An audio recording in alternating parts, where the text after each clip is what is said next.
Bien, j'ai le d'accueillir et de passer la parole à Samuel Durand, qui est Databac, qui va nous montrer dans quelle mesure, lorsqu'on a été d'un rançongiciel, il peut être possible de récupérer une partie des données chiffrées.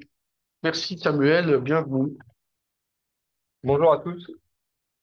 Je suis Samuel Durand, donc fondateur de la société Databac, il y a bientôt 20 ans. On a créé en 2004. Donc, la société est spécialisée dans la récupération de données suite à sinistre, sur des pannes physiques, sur des disques durs, des serveurs. Voilà, c'est vraiment base de Databac. Et suite à voilà, l'augmentation des rançongiciels, on s'est mis à récupérer les données des clients qui avaient perdu ces données. Pendant. Ça rentrait vraiment dans notre spectre des choses qu'on pouvait faire. Voilà pour la présentation. Ce que je vais essayer de faire dans cette présentation, c'est technique, comment on fait pour récupérer les données sur un cas précis. Je vais présenter très rapidement un peu nos services. Le but, c'est pas de faire une présentation trop commerciale, mais plutôt technique pour bien comprendre comment on y arrive et pourquoi on y arrive dans la majeure partie des cas. Quelle option pour restaurer mes données? Nous, à Databac, on est vraiment en mode pompier, c'est-à-dire on va intervenir dans les cellules de crise une fois que les données ont été en amont. Donc, c'est vraiment quand les données du client ont été chiffrées. Alors, quand je parle des données, c'est les données, alors qu'il n'y a plus du tout de possibilité de récupérer les données pour le client. Donc, il y a certains clients qui vont payer, bien entendu, on ne le conseille pas, ou qui vont repartir from scratch, ou avec des backups, avec de la donnée pas très fraîche, on va dire. Nous, on est une des alternatives. Donc, le type d'intervention, c'est d'évangéliser nos services pour expliquer qu'il y a d'autres solutions que de payer la rente, de repartir avec des données un petit peu anciennes. Donc, Databack, c'est très spécialisé. Comme j'expliquais, qui a maintenant bientôt 20 ans. On est 15 collaborateurs à Databac, avec deux laboratoires de récupération de données, donc pour tout ce qui est traitement de panne physique, parce qu'on traite toujours ces cas-là également. On va traiter à peu près 150 cas de rançongiciel. Donc, quand c'est 150 cas de rançon, pas des cas de réponse à incident. C'est vraiment des clients qui leur donné suite à une attaque. Donc, vraiment, tout leur système d'information a été chiffré. Les backups ont été détruits ou chiffrés. Donc ça, c'est pour la présentation. Je vais venir très rapidement, c'est pour le processus, pour comprendre un peu comment on fonctionne. Nous, on va intervenir, comme je disais, en mode pompier. Donc, c'est vraiment quand la donnée, on va faire une qualification lors des cellules de crise avec les clients, qui va vraiment bien définir les possibilités de récupération. Je vais expliquer un petit peu comment vous allez mieux comprendre. En fait, plus on a de données volumineuses et plus on récupère les données. Concrètement, l'attaquant, pour faire le maximum de dégâts en un minimum de temps lors de l'attaque, ferait que partiellement le système d'information. C'est-à-dire que les fichiers volumineux containers vont être chiffrés partiellement, un peu au début, au milieu, à la fin, sur des pourcentages qui sont de l'ordre de 10%. Donc vraiment, il reste à peu près 90% de la donnée qui est plus accessible et qui n'a pas été chiffrée dans ces fichiers containers. Donc sur des systèmes d'information euh, des clients en général, on va se retrouver à avoir des machines virtuelles avec donc, des disques virtuels, des fichiers volumineux containers, mais également de la sauvegarde, ça peut être du Vim ou ce genre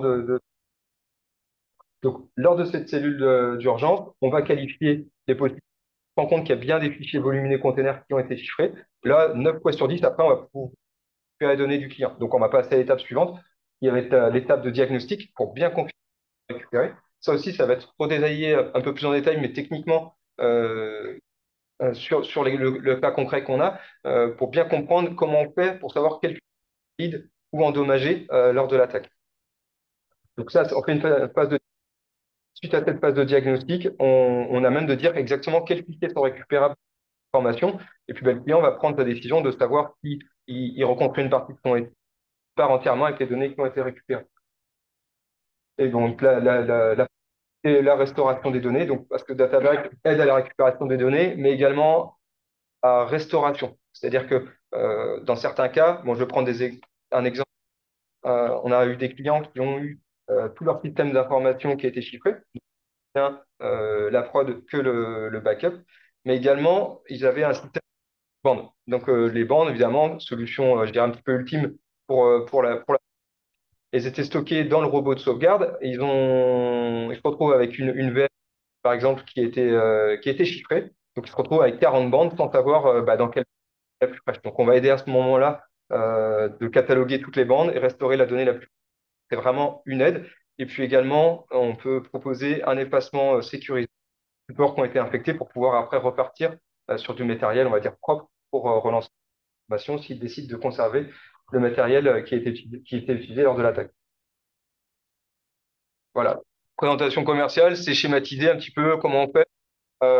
Au début, on travaillait beaucoup avec les supports physiques, c'est-à-dire qu'on demandait à nos clients d'envoyer de production, les systèmes de sauvegarde directement chez nous dans notre.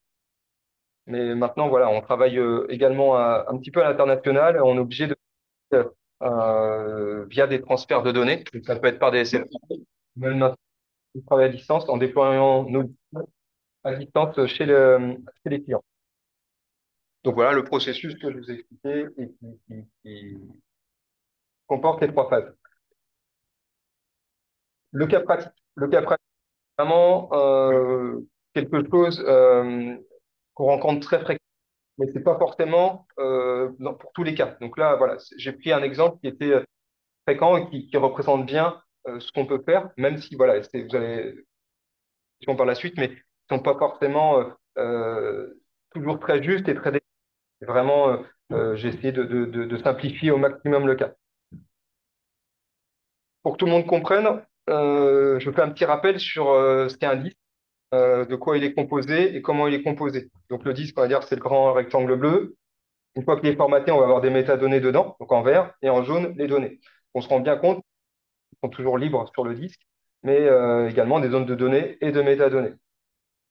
Donc ça, c'est pour la compréhension du disque. On va avoir dans les simulations que j'ai évoquées des clients des disques, des fichiers volumineux containers, les disques virtuels dans les machines virtuelles, qui sont généralement soit. Donc ça peut être le cas pour tout ce qui est VMware avec les fichiers plates, ou alors on va parler des fichiers, par exemple VHDX pour Hyper-V. Les petites vues à la fin des disques virtuels, c'est les entêtes. Donc on voit bien que dans un disque virtuel préalable, c'est la même chose qu'un disque dur physique, sauf que voilà, il y a juste une entête au début et à la fin. Par contre, l'appel avec une allocation dynamique est totalement différent. Il n'y a plus d'espace libre et les blocs sont plus écrits d'une façon linéaire par rapport à l'allocation des métadonnées internes du fichier du disque. Donc c'est vraiment un mix vraiment des données d'allocation dynamique. Que font les pirates lors de l'attaque? Après, les données d'une façon partielle, comme j'expliquais au début.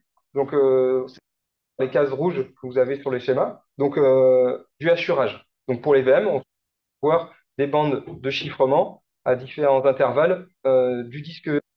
Ça peut être aussi du disque dur physique, hein. Et puis également, dans mesure, les attaquants vont détruire la donnée sur la sauvegarde pour garder qu'un vecteur de déchiffrement, qui va être la production en général, avec les données les plus fraîches, qui va être le plus intéressant.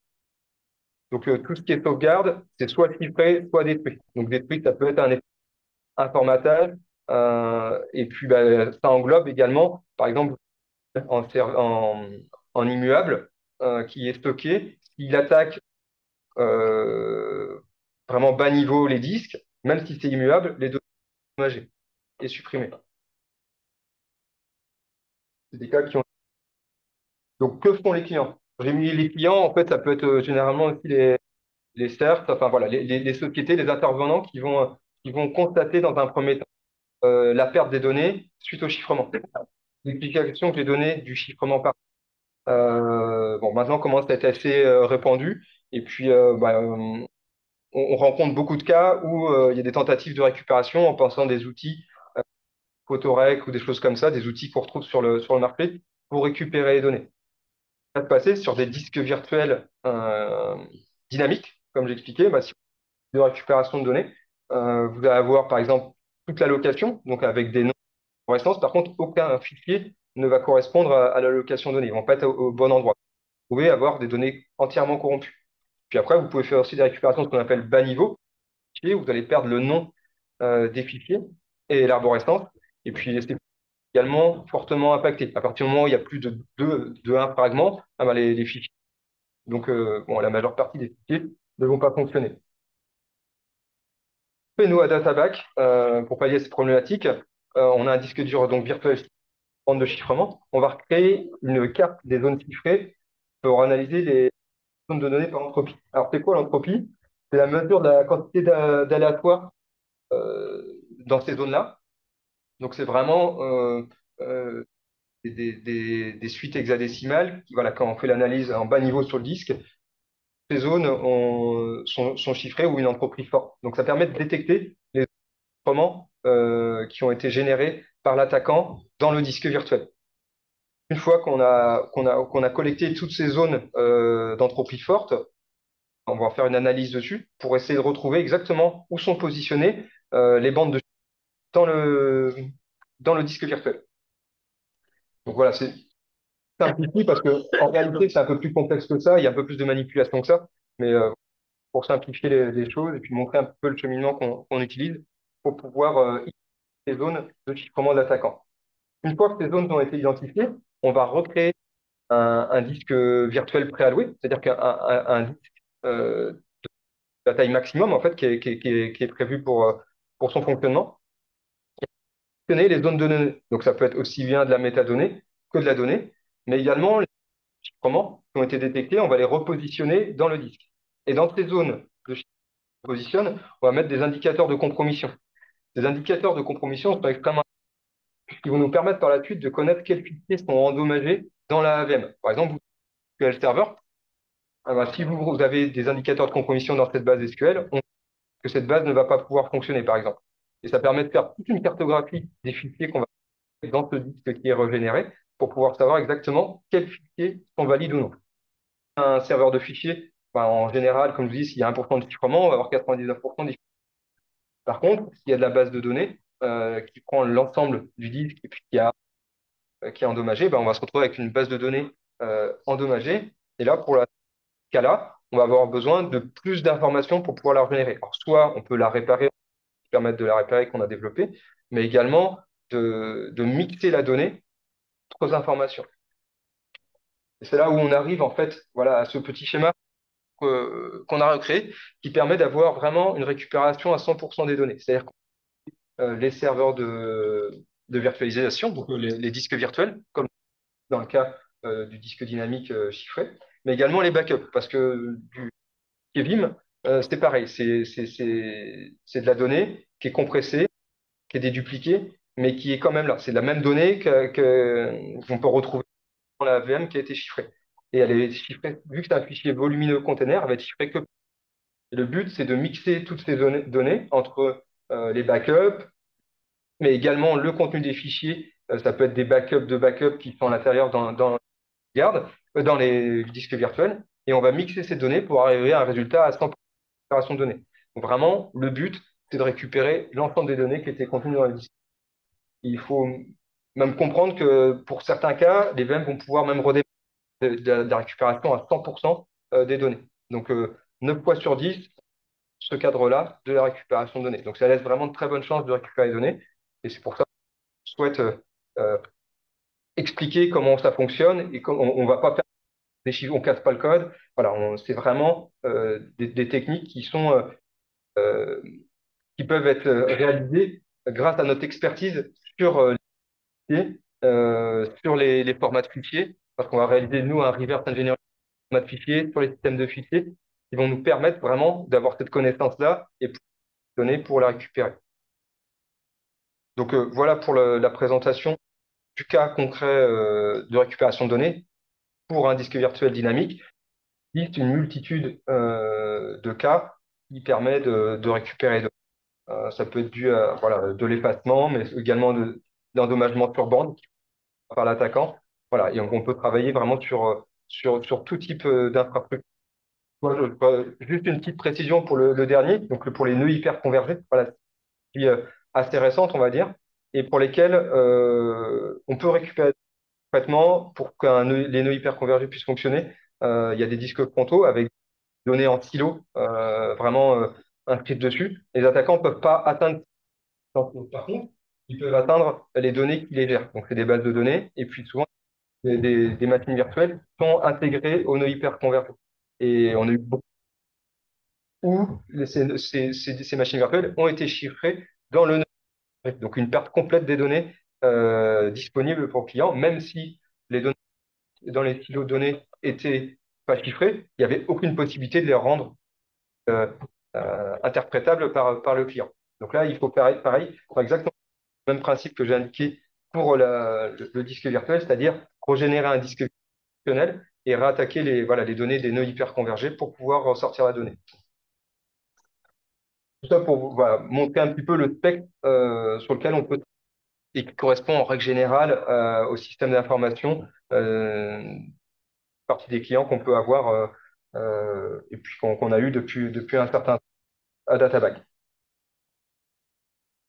Pour aller un peu plus loin, voilà, j'avais aussi rajouté ça. On travaille également pour les cesseurs commerciaux pour pouvoir créer les données dans les disques de production qui ont été chiffrés.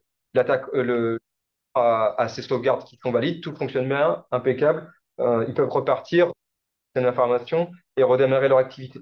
Par contre, si vous voulez aller plus loin dans l'analyse, vous allez avoir besoin de logs. On l'a vu dans la présentation précédente, où c'était très important, les dossiers Windows, des logs, des artefacts qui ont été des traces qui ont été laissées par l'attaquant. Si vous vous retrouvez avec une VM chiffrée au niveau des secteurs commerciaux, vous n'allez pas pouvoir aller dans votre analyse. Et nous, on est là en appui pour pouvoir récupérer les éléments que souhaitent avoir les CSSR pour aller plus loin dans leur analyse. Donc ça, c'est vraiment une chose qu'on développe de plus en plus et pour lesquelles les CSSR qui ont utilisé ces services-là ont été très satisfaits puisqu'ils ont pu aller beaucoup plus loin dans leur investigation et puis présenter aux clients voilà, un rapport beaucoup plus détaillé. Et on réalise également des audits de sauvegarde pour PRA, donc avec les sauvegardes 3, 2, 1, en expliquant par rapport à l'expérience qu'on a eue des clients qui ont perdu toutes leurs informations, par rapport à ce retour d'expérience, pouvoir proposer des audits sur les sauvegardes. Donc ça, c'est un service supplémentaire qui vient maintenant en amont en récupération de données. Voilà pour ma présentation. Voilà, je laisse. Il y a le contact pour voilà, c'est des contacts directs si vous le souhaitez. Après la présentation, je pense que